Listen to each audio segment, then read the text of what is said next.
Yeah, I know. I know.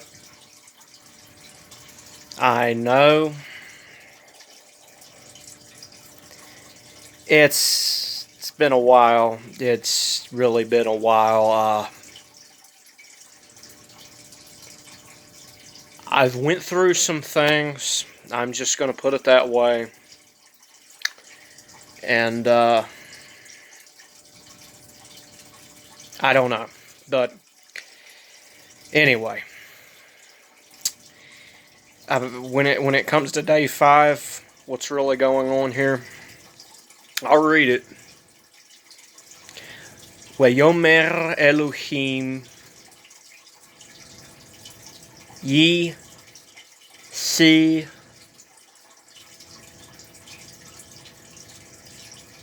Rasu. Yi Si Rasu. So Wayomer Elohim Yi Si Rasu Hamayim She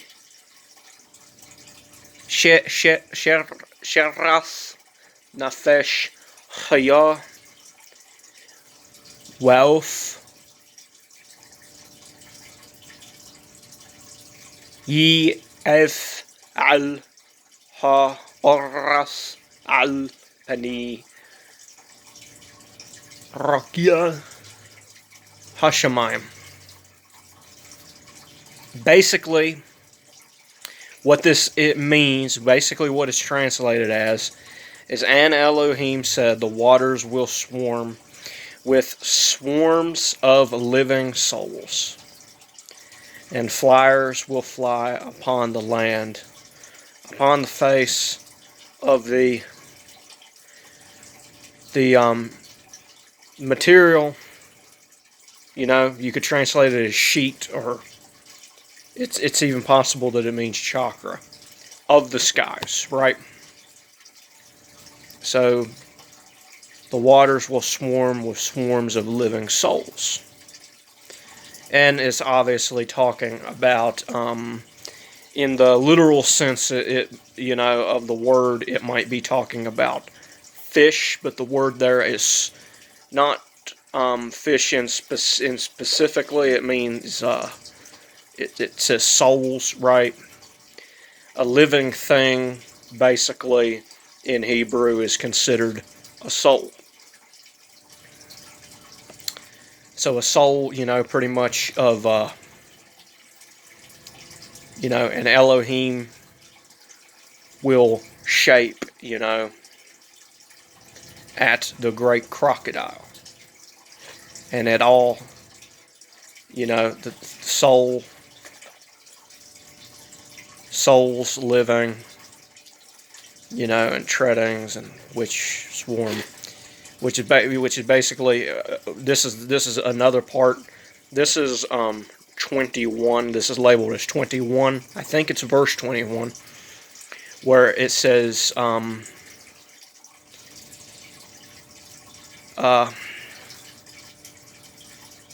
Wayivra. So the word has changed. The word is Wayivra. No, it's not Wayomer. It's Wayivra. And Wayivra basically means, and he will form. It means to shape. It means to manifest or sculpt something out of something else, much like you would take a piece of clay and sculpt it. Wave Ra Elohim, which means powers. It means mighty one. The word El means, it's a picture of an ox head, and it means to yoke to something, basically. Also, with the shepherd's staff, whatever it is you're yoked to, which is, does come in, in the form of yoga as well. So, Wayivra Elohim et ha Hatayanin.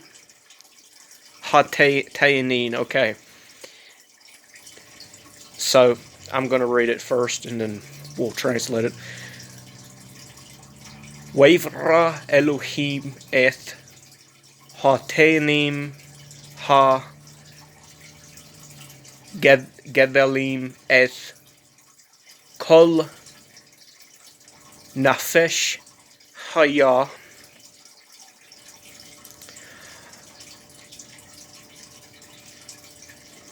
haro miseth haro miseth, which means to tread, asher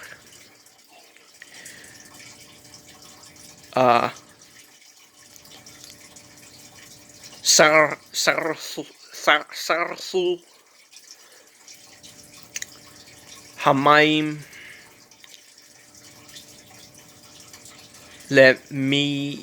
lemehem wa'ith kal auf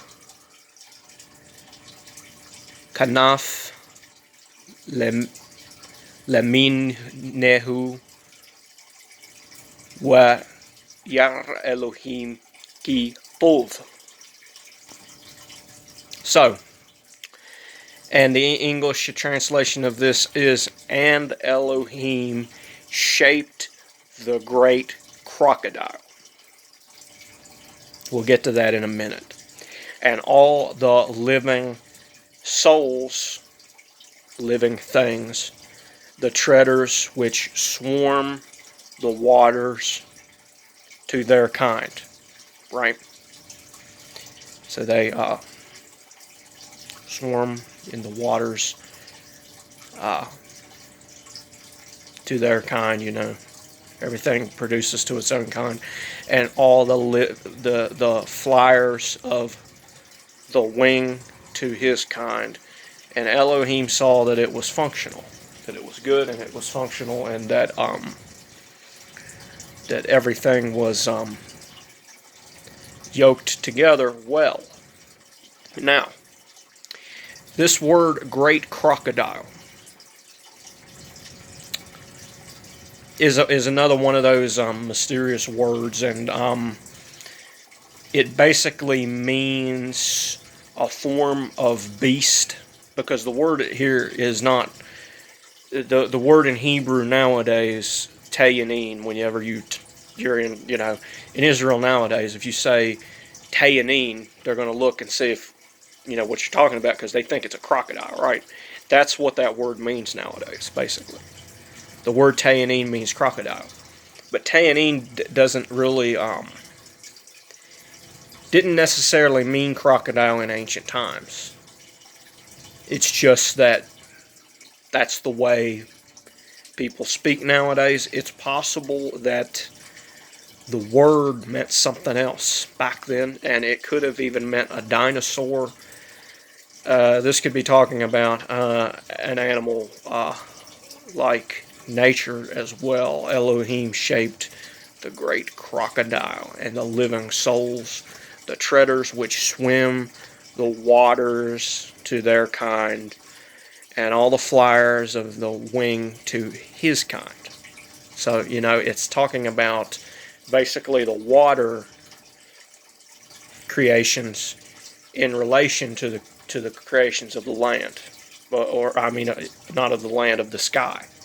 It's the waters in relations to the sky, which can be similar to looking at the lower aspects of human life in somewhat of a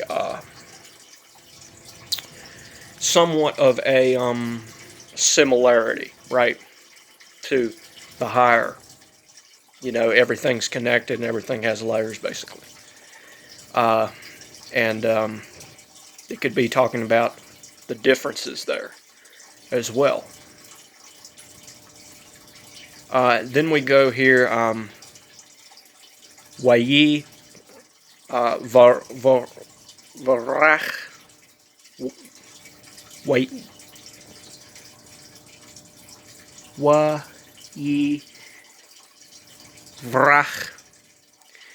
Wayi Varach Athem Elohim. This is very interesting what it's saying here. Laur, Peru, Orvu, Orvo, no, Orvu,